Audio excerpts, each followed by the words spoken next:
It's the V-Spot. I'm your host, Dr. Victator. My co-host is Bill Foster. V-Spot Radio is brought to you by Planet Victator Blog Network.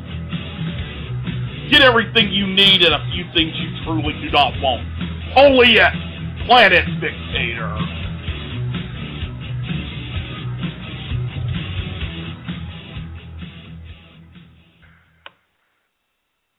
All right, we're on the air. Today we have legendary Spider-Man writer and a ton of other stuff, Gerry Conway, with us.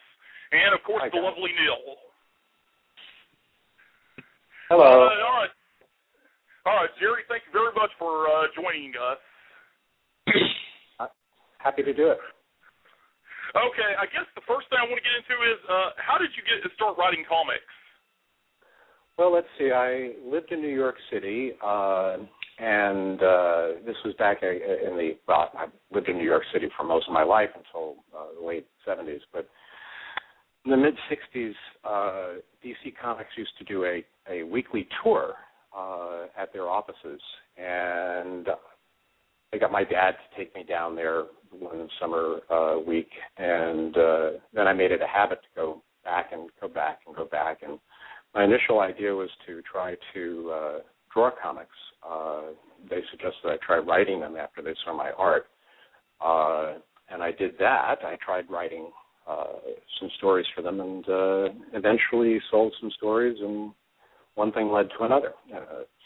I had read about a guy named Jim Shooter who had started writing, I guess, Legion of Superheroes when he was 13 years old, and I was about 13, 14 years old, so I figured he could do it, I could do it. So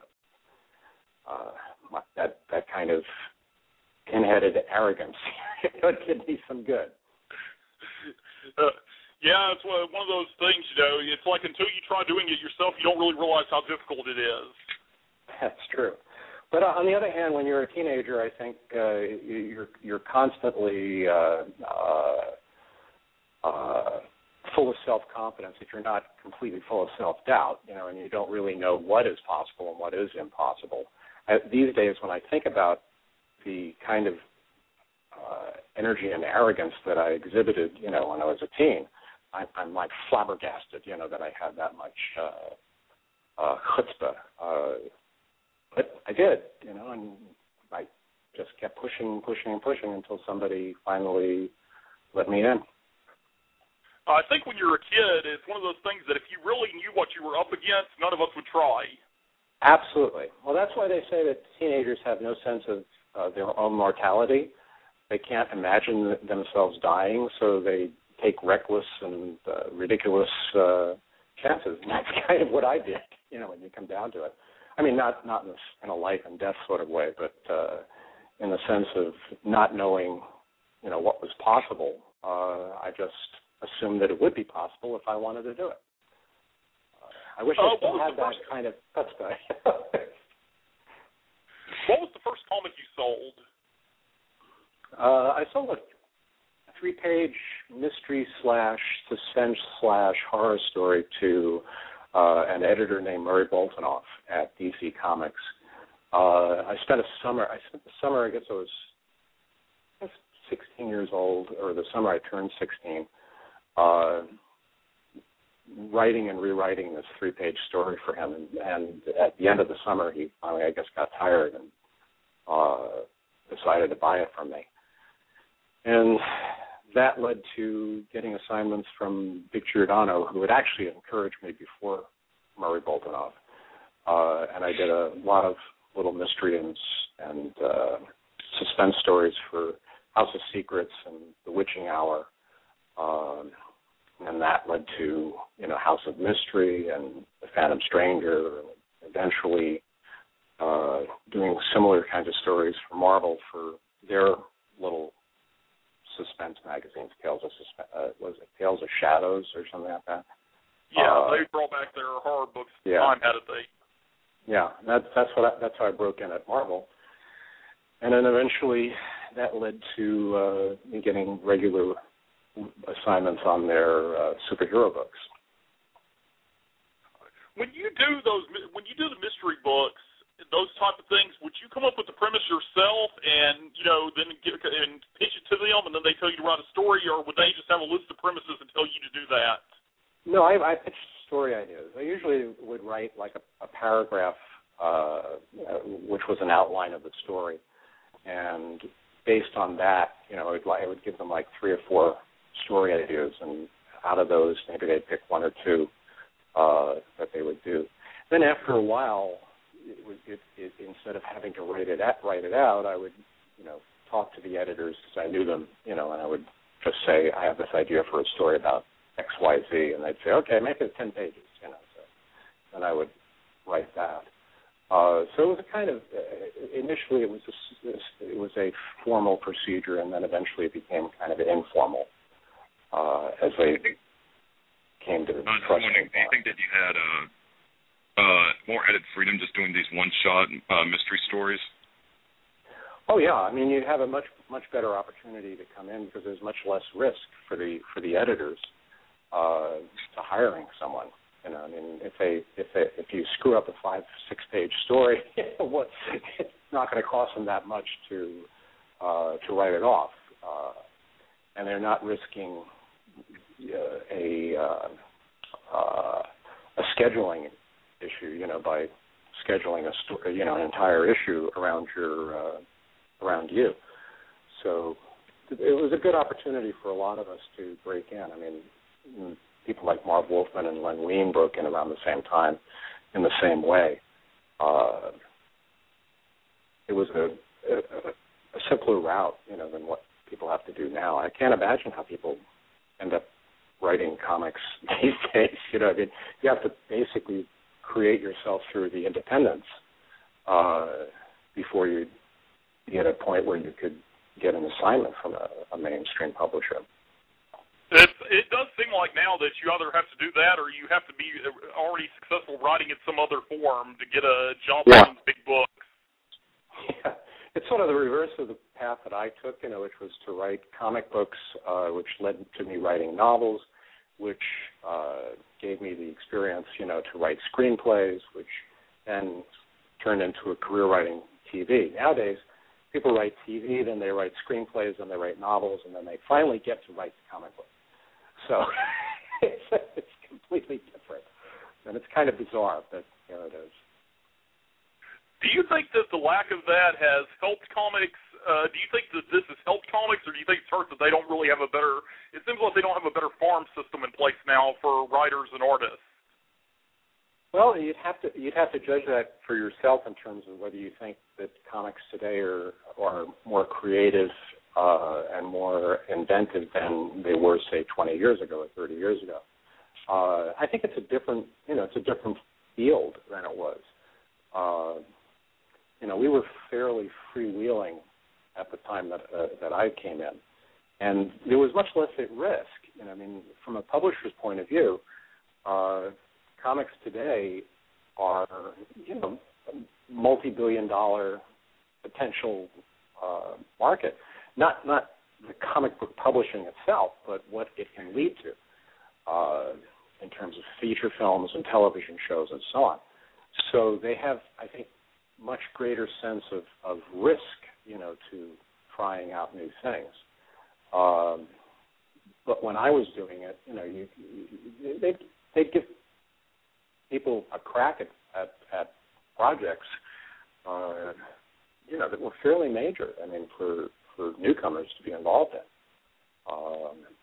I was writing Spider-Man by the time I was 19 years old, and I'd been in the field for less than 2-3 years at that point. Oh man, that's one of those things that makes me feel very small. Well, it shouldn't, because the comic book business itself was very small back then. I mean, when I started writing for Marvel was publishing 10 to 12 titles a month. It was barely as big as Image is today. I mean, it was nothing. It was number 2, and any individual comic book was selling 300,000 to 400,000 copies, but it was not a huge enterprise. The entire Marvel office, could fit into, a 1,200 square foot office space when I was working there, when I first started working there. So, the idea that I would come over there, start out by writing Iron Man and Submariner, and then, a year or so, a year and a half later, you end up writing their top title, only seems shocking if you don't realize that there's only 3 of us working there. That's writer. So it wasn't like, I was fighting off a whole slew of other people. It was just me, Roy Thomas, and Stan Lee. And when Stan started to wind down, it was Roy and I, and then a couple of other writers pinch hitting here and there, and then eventually it expanded. But something I was wondering about the Iron Man Submariner one shot. Why did they do that? How do you mean? What I mean is, was there a reason they did the Iron Man Submariner book together, like as a one-shot title? Was there like a publishing reason for it, or was it like an experiment? Oh, you mean when they first started publishing Iron Man and Submariner in the back of Iron Man? Yeah, it was. There was a contract that Marvel Comics had with its distributor that they could only publish 10 or 12 titles a month. They were held to a specific number of titles.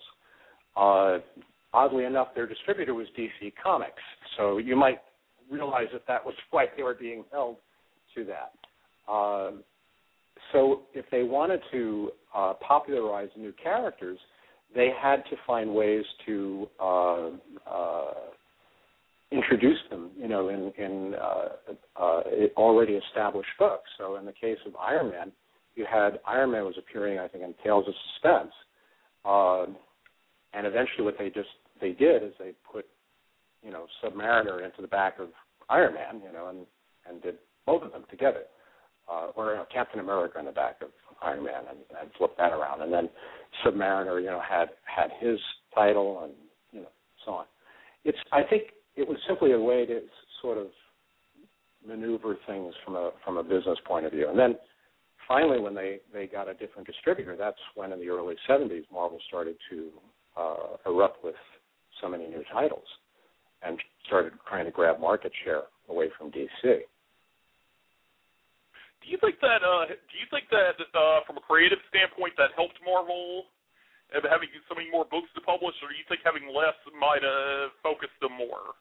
Well, it's hard to say. I mean, the big advantage that sudden explosion had is that it, in a weird sort of way, because more crap came out, I mean, let's face it, a lot of crap came out, it loosened the gates for more creativity.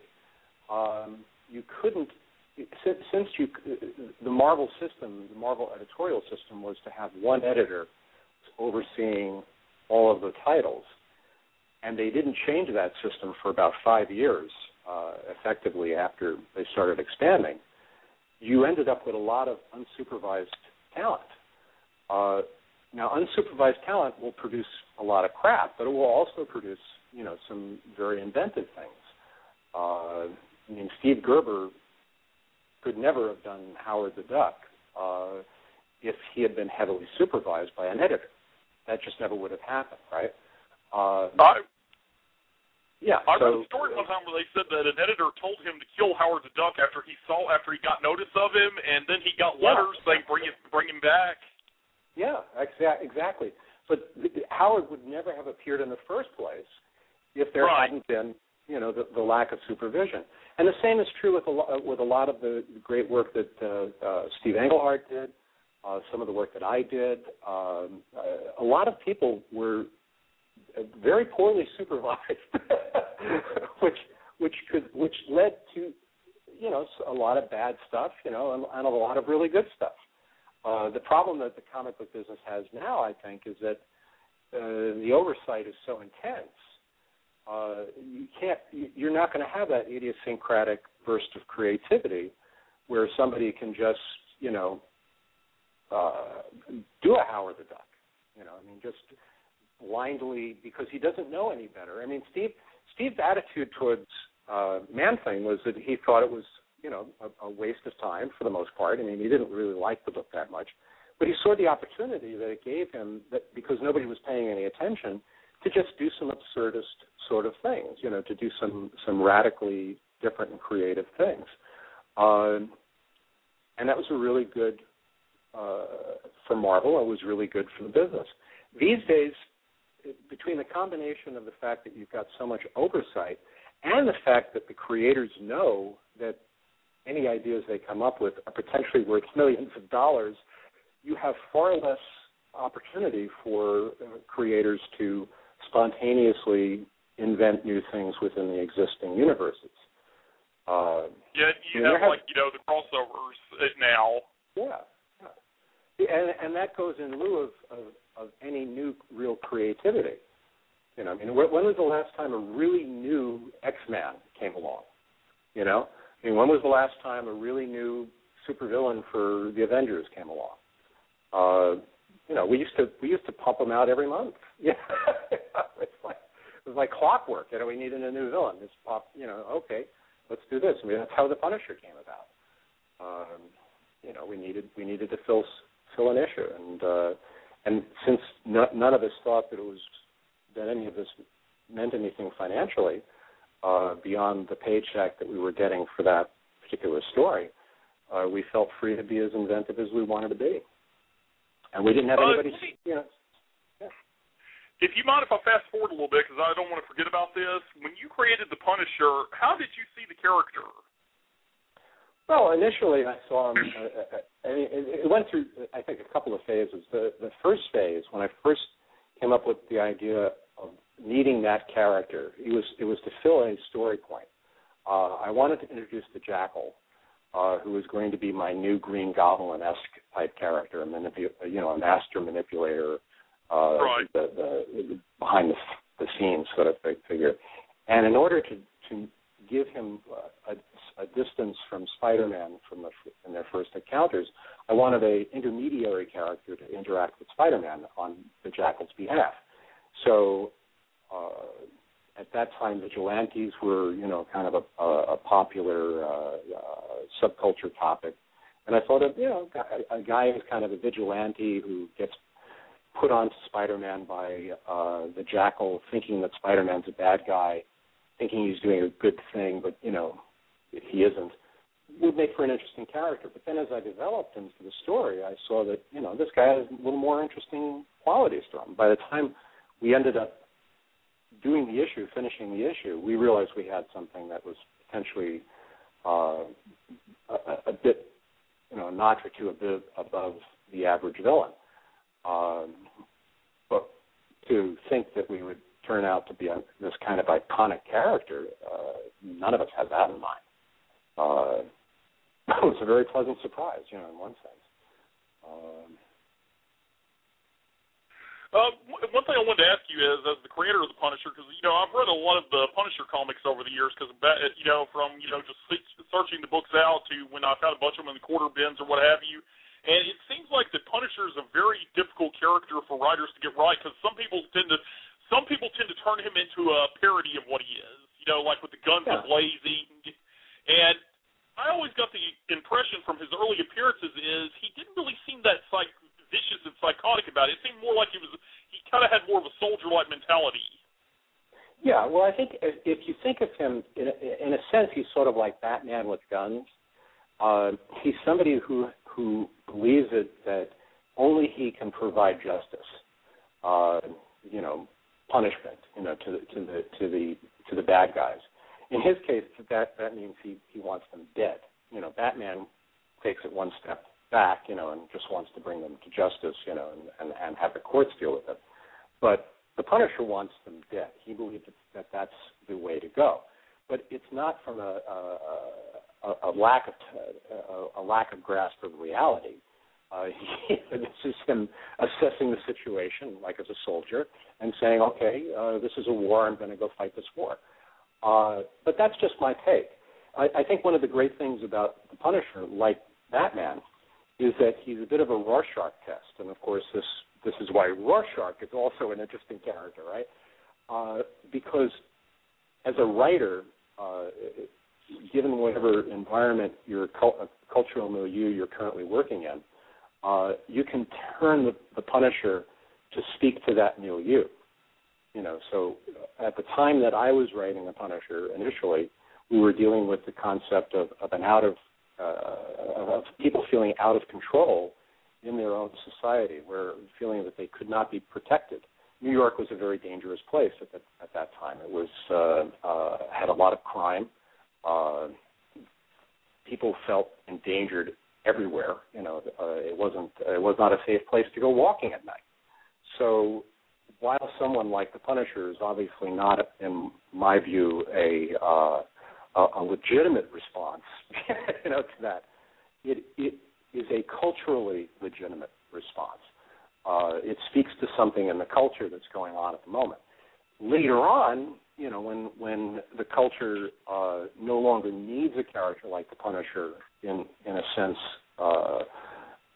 where he doesn't fit, the particular social need, then the writers can find something in him that's slightly different. Then you sort of redefine him as a sign of social psychosis, right?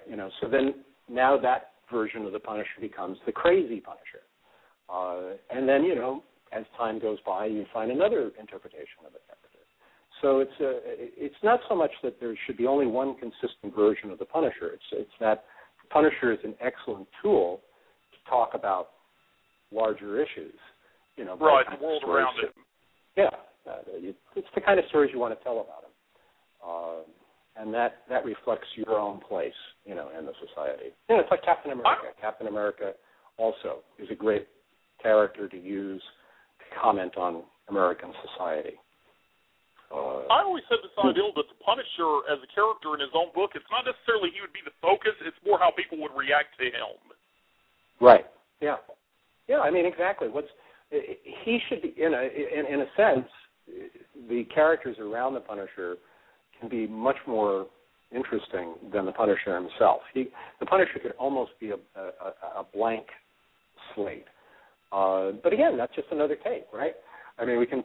I at one point was thinking it would be fun to do a series, a Batman series. I was actually going to pitch this, in which the entire Batman storyline, Batman is not in the foreground. It's always going to be about Commissioner Gordon. It's going to be about Alfred. It's going to be about, and Batman is just doing his stuff in the background, and you're going to be following all these people who are interacting with him and seeing how his presence affects them.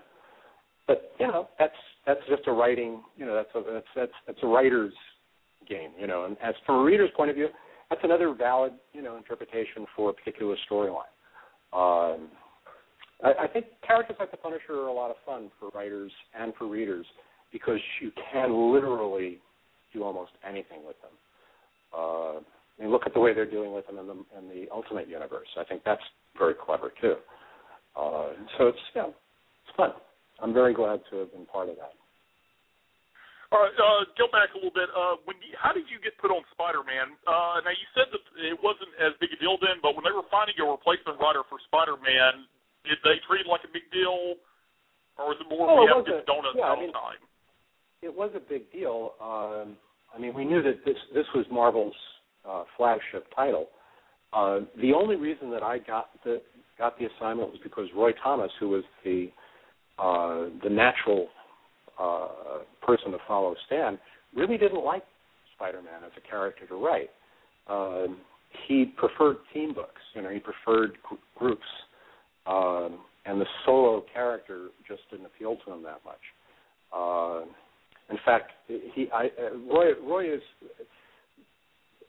Roy's funny in a lot of ways. Obviously, his glamour job for him is to write the Justice Society, rather than or Captain Marvel. Something from the 1940s. That would be what he would prefer. But he also has this theory, where he had this theory that characters should be more like their names. So he wanted. He was the one who suggested to me that when I took over Batman, that I should make Batman a vampire, make him an actual Batman, give him bat wings, and it's like, well, okay, that sounded like fun for a few issues, so I did that. But Roy, when he got Spider-Man to do a fill-in for Spider-Man, he made Spider-Man a Spider-Man. He gave him 6 arms or whatever it was, because that's how he thinks. He's very literal-minded. So obviously he was not the guy to do Spider-Man. Okay, so he didn't finish the. Were you the one that had to wrap up the 6-arm story? No, he finished that off. But that was just a fill-in for I think 3 or 4 issues that he did for Stan, and then Stan came back for a handful of issues, and then finally, he just couldn't fit it into his schedule anymore, and handed over that and Fantastic Four to Roy and I. I mean, Roy took over Fantastic Four, and I took over Spider-Man. Did you feel a lot of pressure when you started on Spider-Man? Oh yeah. I mean, it was the big. To me, this Spider-Man, first of all, is my favorite Marvel character, bar none. I had started reading I started reading Spider-Man almost with like the first issue, because I think I was 19 when I took the book over, so it was Peter's age, for God's sake. It's like it was like writing me, which I've said, in the past. And I was very self-conscious of it, for the first 6 or 8 months, and I worked very closely with John Romita, who was the artist for the first half dozen issues that I did, who helped me a lot to learn how to plot the character and to plot the stories. And I tried very much to write it as I felt Stan would have written it back in the day that he wrote the stories that I most enjoyed. Pardon me. At what point did you finally feel like that the book belonged to you, in a sense, like you weren't living in someone else's house anymore? I think after the Gwen Stacy storyline, the death of Gwen Stacy, because at that point, my fingerprints were then thoroughly all over the book.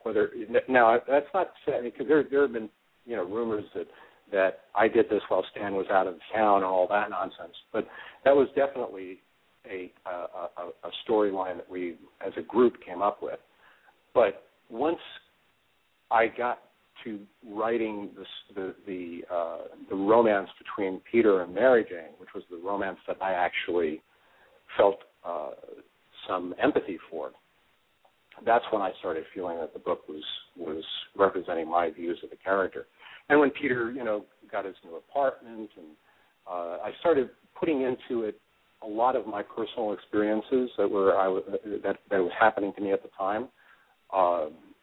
Where things that I won't say that obviously I wasn't climbing around on buildings and like that, but I was having my issues with friends. I was having my issues with my boss. I was having my issues with my romance, and so a lot of that sort of translated itself into Peter's stories. And by the second year that I was on the book, I was feeling very comfortable with it. And by the third year, I really felt I had hit my stride thoroughly, and was very happy with what I was doing. And then I left. So it's like, that was good. It worked well for me. One thing I really loved my favorite part of it was, because when I read this run a few years ago, is that Peter really seemed like a genuine person in mourning. It was never overwrought where every panel of him was, mourning, but it seemed like, some days he'd have his good days, then he'd have a bad day. Yeah. Well, that was, I think, close to real life. And I mean, you have to move on. You have to live. Plus, Peter had an excellent defense mechanism, which was that wisecracking persona that he could throw on as Spider-Man. So he could submerge some of that grief and focus it, in his activities as Spider-Man, which I had always seen was part of his character. I mean, that's how he dealt with the death of Uncle Ben, and that's how he dealt with his guilt about not always being there for Aunt May. It was always part of his character that he had that dichotomy, between the devil may care sort of jokester mentality that he expressed as Spider-Man, and the more thoughtful, introverted Peter Parker self. Which is why, by the way, I found Mary Jane to be a really good foil for him too, because she was such an extrovert that she brought that aspect of Peter out of himself, and it played nicely, against each other. Now, one thing I wondered about as far as the story when Stacy got killed, to me it seemed like I was wondering about when Norman Osborn was killed. Was that intended to be a permanent death, or was that going to be a supervillain death? No, it was permanent. I mean, back then, this was a period where if a guy didn't fall off a rooftop and disappear from view, if he actually died, they stayed dead. That was back then. Nowadays, people can have bullets through their brain and they'll be back up and around 3 issues later.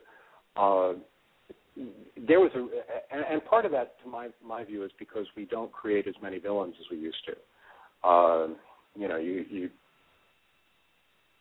In the old days, not to sound like a complete old fart, you could kill off a character, and it didn't mean that you were going to be stumped for another great villain, at some point. You knew that you could always create another villain. You didn't kill off characters, that were crucial to the series. And Green Goblin, you have to remember, was not while we see him today as the epitome of the Spider-Man villain, he wasn't that active in Peter's life. Right. He didn't appear as often. Dr. Octopus was kind of on a higher rung. Right. Dr. Octopus was much more prevalent, and even Kingpin for a while was a bigger part of the Spider-Man universe. So it's almost like Green Goblin and Gwen Stacy, both of them, their status in the Marvel universe was raised by their deaths. Oh, absolutely. I was saying that I was talking to a friend about Spider-Man. I always said that I think that being dead helped Norman Osborn as a character more than anything because he wasn't used. Oh, yeah. Meanwhile, Dr. Octopus was kind of he kind of got drugged through the mud at times. Yeah. Well, Dr. Octopus, because familiarity breeds contempt, right? If you see Dr. Octopus as much as you did over the years, he becomes first of all, he's an absurd character. All of the characters back then, for the most part, you could look at them and say, yeah, it's kind of silly. When you really look at them. But he, more so than most, was kind of a silly-looking character. But having him recur as frequently as he did, after a while, it became less and less credible. But with Norman Osborn, with Green Goblin, especially the Norman Osborn version of Green Goblin, you could make him kind of he could feel kind of iconic because he became legend, like Gwen Stacy became legend. And in retrospect, legends are always much more impressive than the reality. Did you have plans for? Did you already have plans for the Jackal when the Green Goblin was killed off to make sure Spider-Man had another master villain? Nope. No, I knew that I was going to have to come up with another master villain, but I didn't necessarily think of the Jackal per se. And the Jackal was, and that whole storyline with the Gwen Stacy clone was a response to something that Stan wanted, because he had gotten such grief from people when he went to speak at colleges about Marvel Comics. People were hassling him about Gwen dying. So he thought, let's just bring her back. We can do that. But we didn't want to bring her back, and so after some negotiation, we came up with this notion, of bringing her back but not bringing her back. And then that led to the storyline that introduced the Jackal. But it seems kind of seamless, if you in an amazing sort of retrofitting way, that we were able to make it work the way that we did. But I kind of knew that we'd have to do something with the Goblin. But remember, I was thinking Harry Osborn would come into play as the Goblin, but I didn't think that he was going to be, that Harry Osborn would ever have the status of Norman Osborn. First of all, he was too young, and his Goblin would always be, a bit less threatening, than. Oh, like a little boy wearing daddy's shoes. Yeah. I mean, it was just. It's like you're not gonna. Like you ever. It's like I always told my nephew, who's 8 years old, and he was trying to tell me to take it more seriously. I said, "Dylan, let me explain something to you. I changed your diapers. I'm never going to see you as anything more than that." Right. Exactly. It's very hard to perceive a young person becoming an adult. I mean, even though obviously Harry would have been just as dangerous in a lot of ways, I don't think he had the. I don't think he had the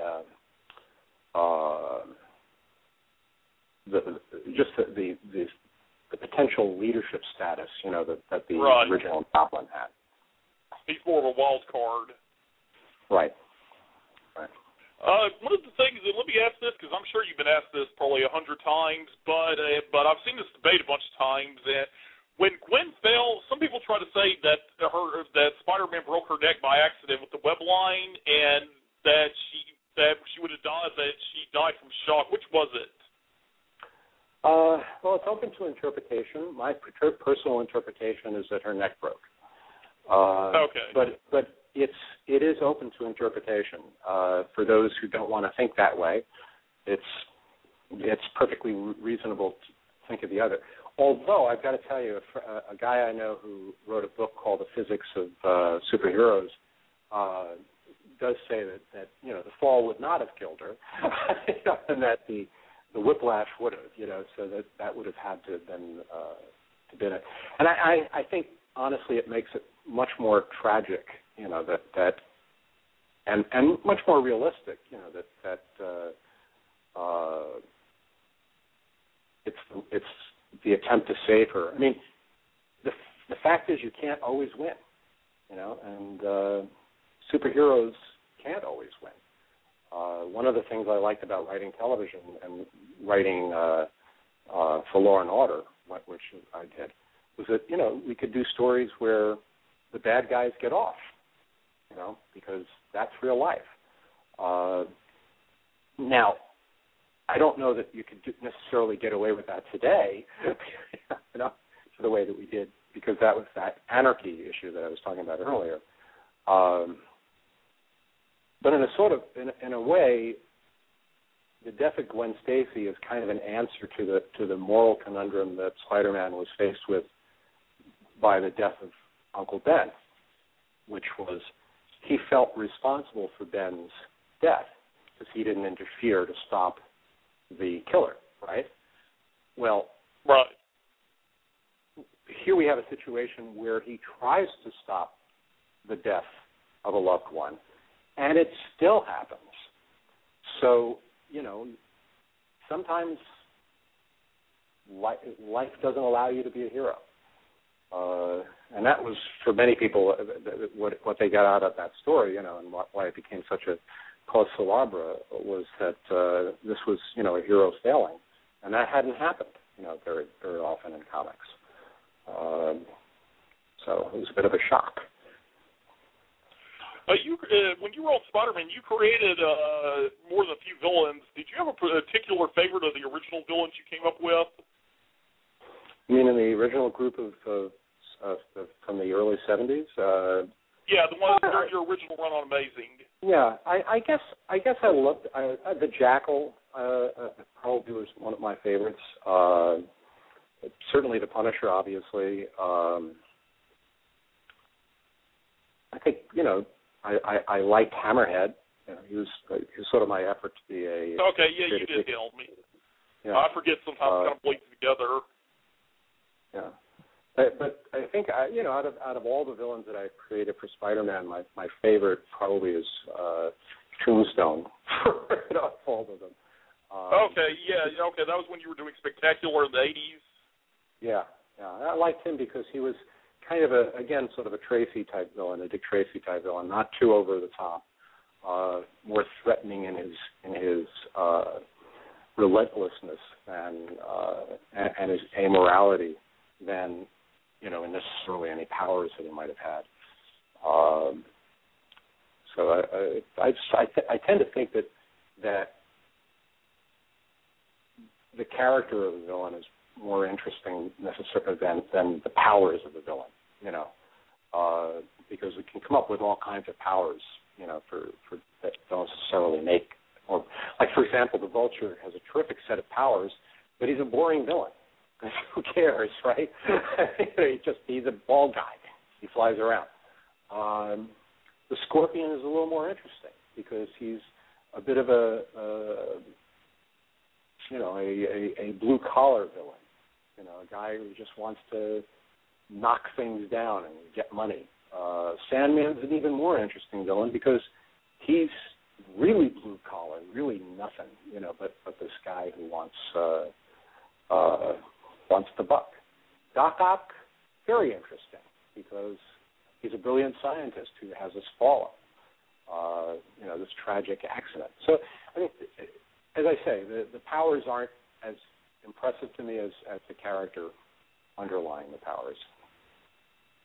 Okay, we only got a few more minutes. I want to get into this quickly if I can.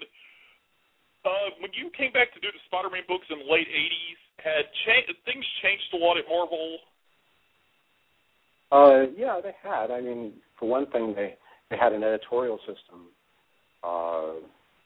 that was more structured than had been in place before. There was much less freewheeling independence. Although I have to say that Jim Salicrup, my editor on Spider-Man, was very encouraging of me, doing the kinds of stories I wanted to do, and didn't provide, a lot of soul-crushing oversight. So I didn't experience too much stress, excess supervision. But it had a different atmosphere. I mean, it wasn't. I don't think it was as much of a fun place to be. And that's not to say that a business should be fun, but people, when we were in the early 70s, Marvel was expanding so rapidly and so excitingly, I mean, we were all a bunch of young kids, not very many of us were out of our 20s, just having fun, doing a bunch of different things. By the 90s, late 80s, early 90s, things had become much more serious in the business. The stakes were higher. We knew that these properties potentially had financial benefits beyond publishing. A lot of people's incomes were reliant on royalties. The business itself was kind of going through a rough period in terms of sales. So it was a different atmosphere there. All right. I'm sorry to say we only got 2 minutes left. I was wondering, could you possibly stop in next week? I don't know. I mean, let's play it by ear. Okay. Yeah. Okay then. All right. Well, thank you very much for joining us. I was hoping to get into more about the clones, but it's one of those things you've done so much. It's hard to cover everything. I know. It is tough. But thank you for the very much. Conversation. Take care. No problem. You have a good day. You too. And we are out. Record better audio anywhere with Motive digital microphones from Shure. Easy-to-use options like the MV88 plug directly into your phone or computer and include a free app. Create studio-quality sound for podcasts, music, and videos. Visit Shure.com to learn more. Hey, it's Flo, and this is my impression of a beat poet. Name your price. A tool, an idea, an inspiration to do more than just say what you want to pay. Oh, no, but to see the options that could fit your budget. Steve, enough bongos. Find car insurance that fits your budget at Progressive.com. Makes me want to dance. Steve! Progressive Casualty Insurance Company. Price and coverage match limited by state law.